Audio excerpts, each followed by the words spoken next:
Alright, it's Gargoyle Geckos. Welcome to my November 2016 reptile room, where I'll be showing you all my awesome reptiles and amphibians and all their awesome setups. So this right here is Bump, my firebelly toad. He's a great little toad. Got him in a really simple setup right here. It seems to be working for him. I've changed his setup a lot because I have a hard time with the water feature, but now I think I've got it figured out. I've just got a big water dish in there.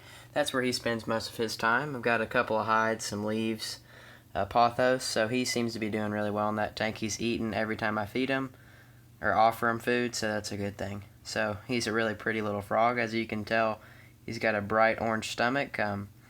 I give the crickets a lot of carrots, so there's a lot of carotene, and that really helps his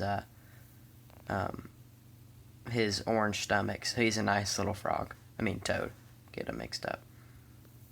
Thought I'd show you guys this down here, which is all my substrates and all my probably most frequently used supplies. We've got some Eco Earth, some bark chips, more Eco Earth, and brick moss that you just place in water and it expands out. I got some sand, got a couple of rocks in here. I've got all my cork bark and hides in another room. Got some leaves and got some more bedding and more bedding. And I also have a closet. It's really messy in there, so I'm not going to show you. But a closet totally full of reptile supplies. I think I have 7 tanks and all kinds of supplies. But now that I use vivariums, I very rarely have to use fake decor. So I just have a bunch of supplies lying around. I've only got one friend that has reptiles, so I try to sell him some of the stuff. Alright guys, so here's my African fat-tailed gecko Mocha, who I just pulled out of her cage. Mocha is a striped morph African fat-tailed gecko. She's been growing a little bit better lately. She's about to go into shed very soon. So you can tell based on her tail right here. You want to stay over here a bit, sweetie? She's such a sweet gecko. She's never nipped or tried to bite me, I don't believe, and always been growing at a nice rate. Pretty healthy eater. Not my best eater, but she on some days she'll be feeling it and she'll eat a bunch of crickets, and then other days she just not as interested. She's the gecko that I'll hand off to my cousins along with Frito. I hand off to my younger cousins to let them hold because I trust her to act nice and not jump around and bite. So let me set her back in her cage. I'll try not to drop her. Alright. Finagled that. So I've got her in this new National Geographic branded tank. Really simple setup, but super naturalistic, and it looks really nice. I got a pothos. I've got Eco Earth bedding with some sphagnum moss, some leaves. I've got this huge cork hollow that I just threw in there just to make it look like a fallen tree or something like that, with some sphagnum moss. I have to keep the humidity a little bit higher because she's about to start shedding.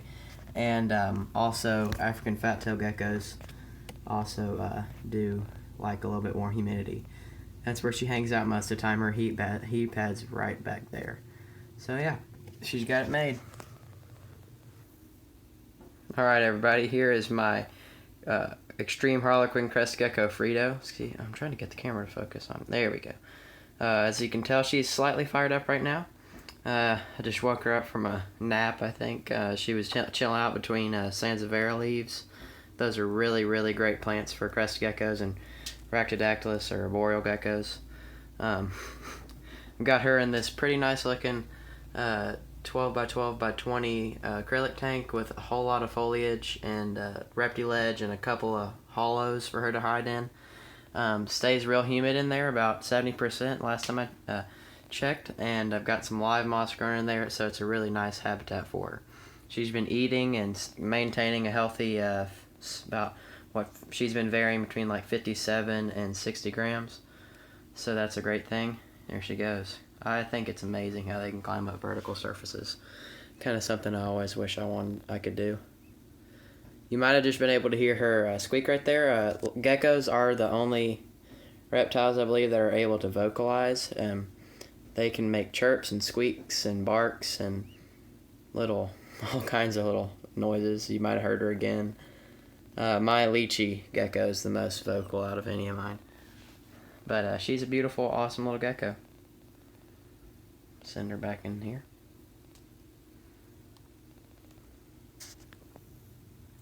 Here is my tomato frog Elmo, who I've got in a 12 by 12 by 18 Zoom Ed front opening tank with a spider plant and some pillow moss and some frog moss, water dish, leaf, and cork flat, and heat pad. Gotta remember the heat pad. So he is about 4 years old. I think he's my second oldest pet. I'll show you Phoenix next, most likely. Phoenix or Comet next. I got Phoenix, then I got Elmo as another birthday present and had him for a while. He's just a great little frog. Tomato frogs come from Madagascar. Make really great pets. They don't move a lot, so they don't require a lot of space. So you just gotta let them dig. They eat a whole lot of crickets. If you guys want to see a feeding video, I'll be glad to give you one.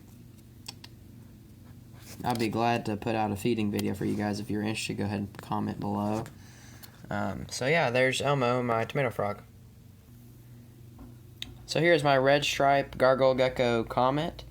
As you can tell, she's fired up right now and super beautiful coloration, really beautiful Gargoyle Gecko. Sadly, she has metabolic bone disease, which caused her to be stunted in growth, but she is 52 grams, and I think I weighed her, a couple weeks ago, something like that, and she's maintaining a pretty healthy weight. She's got a kink in her tail, but still a great, calm pet, really awesome animal. I really do like her.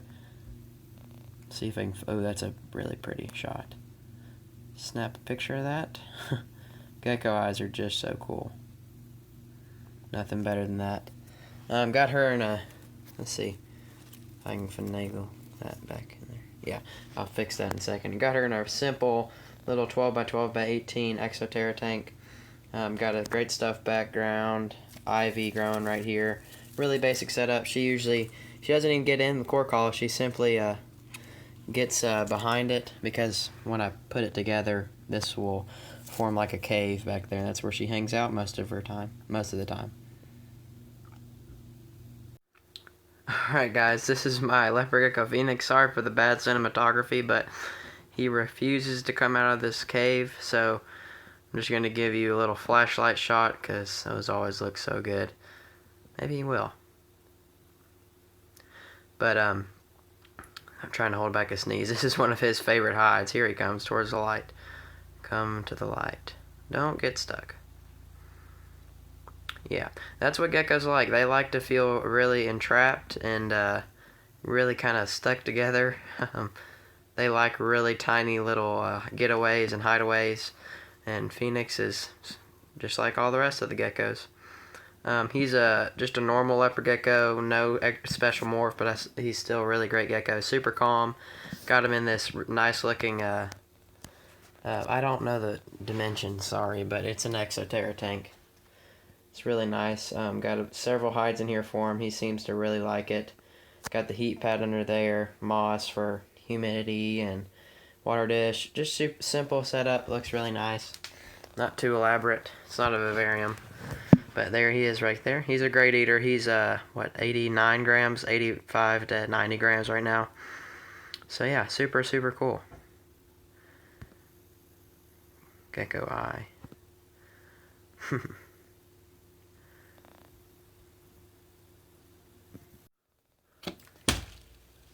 Alright guys, thanks once again for checking out this video. I hope you guys really enjoyed this video. I know not too much changed, but it's always good to get these videos out here, because it really helps spread the word about my channel, because everybody really likes these videos. And I love to make them and love to produce content that you guys like. If you got any video suggestions, like a tomato frog feeding video, go ahead and put that down below. Guys, thank you so much again for 1,000 subscribers. Hit the subscribe and like button. I'll see y'all on the next one. This is Gargoyle Gecko. Bye.